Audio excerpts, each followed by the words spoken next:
at it. If those who have voted for Biden did not at first recognize their mistake, it should be abundantly clear now. Remember, he said we should now come together. However, this cultural war has went on for 4 years. People have gone to prison. People have been murdered, harassed, accosted, and some people even been taken off of social media for their difference of opinion, for their political thoughts. And now Biden's idea of coming together is an ideological unitary.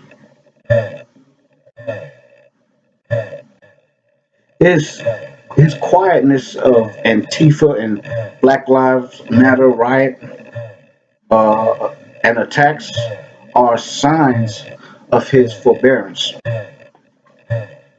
However, what should be a telltale sign of his betrayal to America, you schmucks, the citizens who voted for him, should should be the Build Back Better plan and his cabinet. Remember, before the Obama Biden regime, the government trust index during Bush's stewardship was as high as 60 points. Yet, and still, citizens said America needed a new government, a new government that we can trust, new people in government. All this silly shit. Obama, Obama flew, Obama flew in like a superhero of change, and then hired Washington cronies and yes men, and kept the same foreign policy that Bush had. Additionally, much like now, citizens were then dancing in the street, crying and hollering. This is change we can believe in. Yet, unbeknownst to the politically dumb, Bush's presidency was more trustworthy than Obama's entire presidential 2 terms. And he served 2 terms, and his shit was distrusted from the jump. Furthermore, Obama's cabinet was a cadre of soft-powered authoritarians, and now Biden before inauguration is refilling the swamp with the same dirty water. Anytime Wall Street media, Hollywood elites, China, the Rothschilds, Bill Gates, Big Pharma, and fucking rhino Republicans, all in concomitants, support a presidency like Biden, you can rest assured. You can rest assured that you have just been shown everything you should not support. I mean, the guy that you all suggested would be better than Trump is on par with the bureaucracy that Americans once declared they did not want nor trust. Y'all put it right back in, but y'all put it right back in office, and y'all supported it too. Y'all put that same bureaucracy right back in the house, right back in the executive, right back. In addition, the great betrayal of the nation comes from the consent of the government, which is the cornerstone of the social contract that many Americans are now, by their own volition, appear to be handing it over to government. I just saying here, just here, take my freedom, take my sovereignty, take all my rights. I mean, hell, just look at the lockdown starting back up. This schmuck intends on enacting mandatory mask wearing, mandatory gun buybacks, and using the National Guards to demand vaccinations. I mean, if y'all don't know, this shit is draconian, man. This is the shit that y'all signed up for. This is the shit y'all voted for. Furthermore, you stupid schmucks. What is problematical is Biden's would-be cabinet. Uh, John Kerry will be the climate czar. Kerry, that schmuck, the former Secretary of State, had knowledge of Hunter Biden's role in the Burisma Board. But when asked about it at a town hall event in New Hampshire, I believe it was. I don't remember the date, but I know it was 2019. Um, Curry falsely said, I had no knowledge about any of this stuff. And this shit was a lie because Curry's own stepson works with Hunter Biden. And that shit is a direct conflict of interest, which none of the media will cover. And next, you have Janet Yellen. I mean, hell, don't that name ring a bell? Oh, pay attention to politics and shit. She was the chair of the Federal Reserve,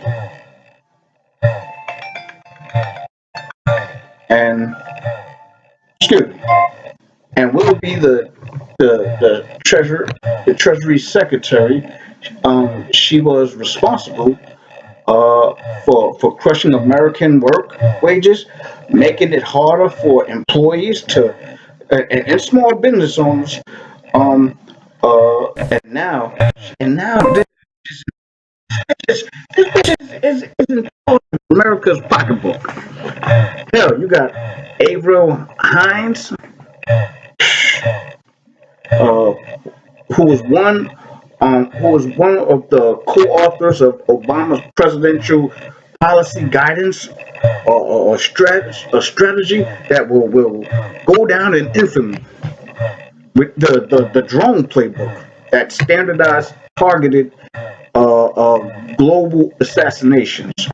This woman, this woman was a person that would find lawful reasons to use drones to incinerate suspected terrorists. And some of the targets weren't even terrorists. Some of them were kids. Some of them were kids. Some of them was old people. It mattered. Additionally, Anthony Blinken will be Secretary of State. This schmuck has a terrible record. He is very pro-war and pro-violent intervention. As an aide to Senator Joe Biden, when he was a senator, Blinken and Biden voted to authorize the U.S. invasion of Iraq, and Blinken helped Biden develop a proposal to partition Iraq into three separate regions based on ethnic and sectarian identity. Next, You have a heifer,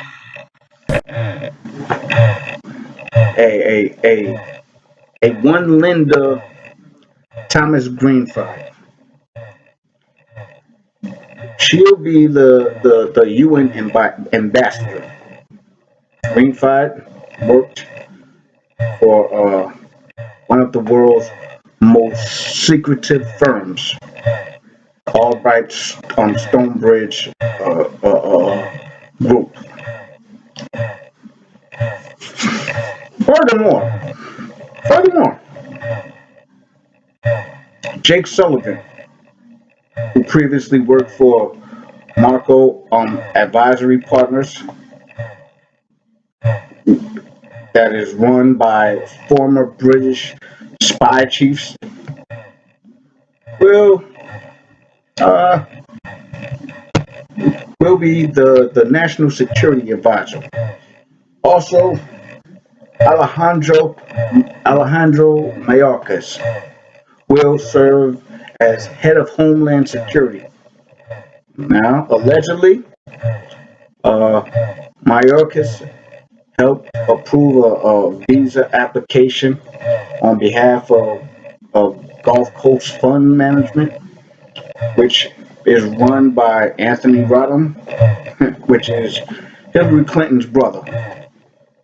Furthermore, Mayorkas um, authored the DACA bill, the DACA Act, and the public should the public now. Hold on, the public should worry whether Alejandro would weaken America's southern border wall, and you have these two gremlins, Rima Dublin and Shawana Goff, will serve as deputy directors of the White House Legislative Affairs Office. They are they are two average war crazed Capitol Hill swamp things that will be tasked with turning Biden's Build Back Better campaign promises into legislative blueprints and ushering them um, through a closely divided House and Senate. Now, introducing the human manifestation of Silicon Valley, cyber criminal at large, a one Ron Klein. He will be installed as the chief of staff. This stoop would, in 2014, reply to a finding from Rasmussen, Rasmussen poll with the headline: 68% of Americans think elections are rigged. And this schmuck said because they are. Additionally, um, Klein was a staff director on on the Senate Judiciary Committee. You know, Gore's legal eagle overseeing the 2000 Florida recount, and Obama's czar coordinating the federal request to the federal response to the Ebola virus. His deep ties to the tech world would make him the first major bold-faced name from the industry to join in a presidential administration. And in 2011, Pinewood joined venture capital investment firm, which is Resolution Capital, funded by former AOL chief executive and founder Steve Case. Additionally, Klein uh, heads a long list of tech sector stars to join Team Biden. The transition team has more than 20 people with tech ties who will help decide who is hired at the at federal agencies for the Biden administration and will assist in further social media censorship. The list includes Nicole Wong, a former executive of Alphabet Inc., Google, and Twitter. We have Nicole Isaac, LinkedIn's Director of Public Policy for North America, who will help review the Treasury Department. Matt Olson, Uber Technological Inc. Uber Technology Inc. Trust and Security Officer who is advising the intelligence community, and Ann Duncan, Dell Dell Dell Technologies, which a chief she was a chief technology officer and an advisor of the Environmental Protection Agency. Moreover,